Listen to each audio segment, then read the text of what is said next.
Hi అండి, నేను మీ Soujanya. Welcome back to Soujanya kitchen. ఈరోజు ఈ వీడియోలో బెండకాయ ఫ్రైని టేస్టీగా జిగురు పట్టకుండా మంచి రుచితో ఎలా చేయాలో సింపుల్ ప్రాసెస్లో నేను మీకు చూపించబోతున్నాను.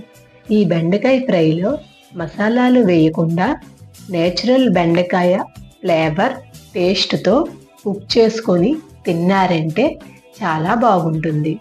దీనిని పప్పు చారులతో సైడ్ డిష్గా తిన్నారంటే సూపర్ టేస్టీగా ఉంటుంది. ఇంకెందుకు ఆలస్యం, ఈ సింపుల్ ప్రాసెస్ని చూసేద్దాం రండి. ఈ ఫ్రై కోసం 250 గ్రామ్స్ బెండకాయలను బాగా కడిగి తడి లేకుండా క్లాత్తో తుడుచుకొని చిన్న చిన్న ముక్కలుగా కట్ చేసుకుంటున్నాను. ఇలా కట్ చేసుకోవడం వలన ముక్కలు త్వరగా కుక్ అవుతాయి. ఈ ఫ్రై కోసం ప్యాన్లో 2 టేబుల్ స్పూన్స్ ఆయిల్ యాడ్ చేసి ఆయిల్ హీట్ అయిన తర్వాత పోపు దినుసులను యాడ్ చేసుకుంటున్నాను. అలాగే 5-6 వెల్లుల్లి, 2 ఎండుమిర్చి, కొంచెం కరివేపాకును కూడా యాడ్ చేసి వీటిని కలుపుతూ వేయించుకుంటున్నాను. 2 పచ్చిమిర్చి, ఒక పెద్ద సైజ్ ఆనియన్ని కూడా చిన్న ముక్కలుగా కట్ చేసి వేసుకుంటున్నాను. ఆనియన్ లైట్ బ్రౌన్ కలర్ వచ్చే వరకు కలుపుతూ కుక్ చేసుకొని మనం ముందుగా చిన్న ముక్కలుగా కట్ చేసుకున్న బెండకాయలను కూడా యాడ్ చేసుకుంటున్నాను.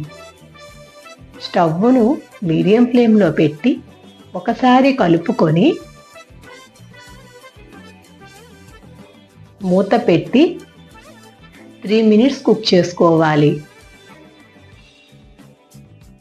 ఇప్పుడు 1/2 టీ స్పూన్ పసుపు, 1 టీ స్పూన్ సాల్ట్ యాడ్ చేసుకొని ఒకసారి కలుపుకొని 1 టీ స్పూన్ కారాన్ని కూడా యాడ్ చేసి కలుపుకోవాలి. బెండకాయలు బాగా కుక్ అయిన తర్వాత మాత్రమే కారాన్ని యాడ్ చేసుకోవాలి.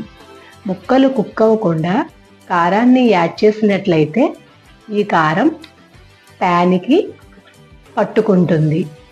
ఇప్పుడు స్టవ్ని లో ఫ్లేమ్లో పెట్టుకొని మరొక నిమిషం పాటు కలుపుతూ ఫ్రై చేసుకుంటే నేచురల్ బెండకాయ ఫ్లేవర్లో ఫ్రై రెడీ అయ్యిందండి.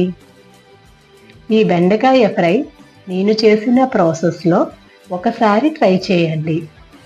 ఈ బెండకాయ ఫ్రై ఇష్టపడని వారు కూడా చాలా ఇష్టంగా తింటారు.